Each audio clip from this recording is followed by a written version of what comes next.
In this Pencast, we show how to solve an exercise where we're given the power spectral density of a random signal x, and we're asked to find its spectral factorization.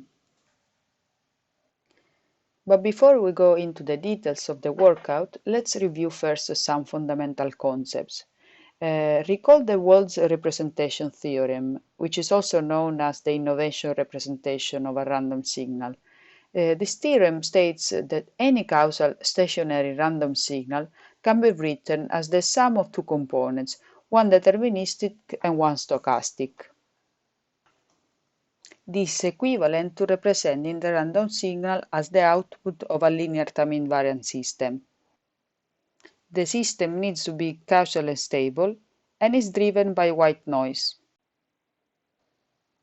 This means that the power spectral density of the input is flat at a constant given by the variance of the input noise.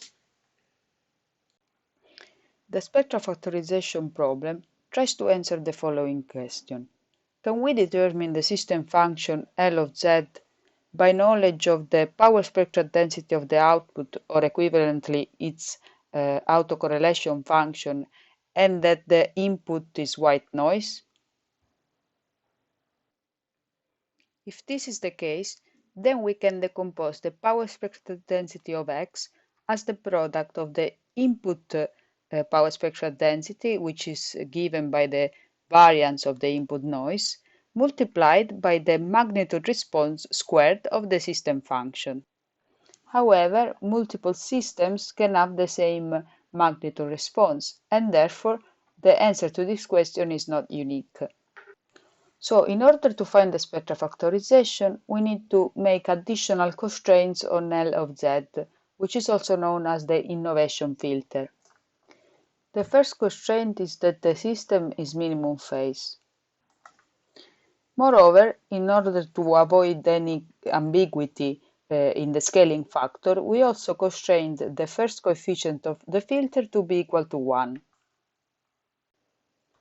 So in summary, finding the spectral factorization of a certain power spectral density means finding the innovation filter L of Z and the variance of the input noise.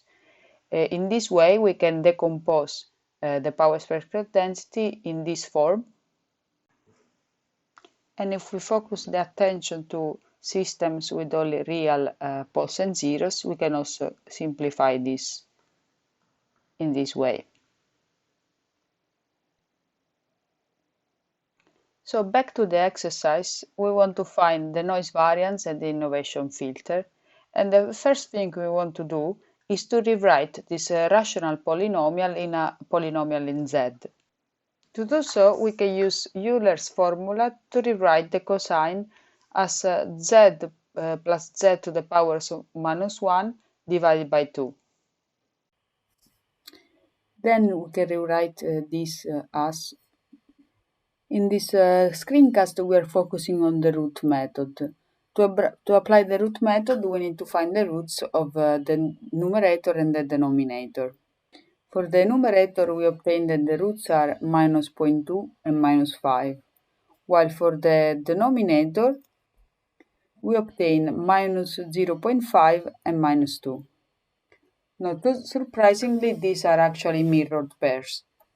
Now, let's recall for a second the constraints that we have for the innovation filter. And these are that the filter is minimum phase, and the first filter coefficient is equal to 1. So ideally, we want to rewrite this power spectral density in this form.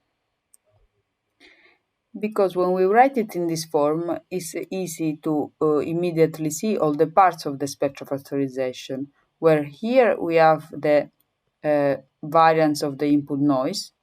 This part is the innovation filter Lz, and this part is simply L to the of Z to the power of minus 1.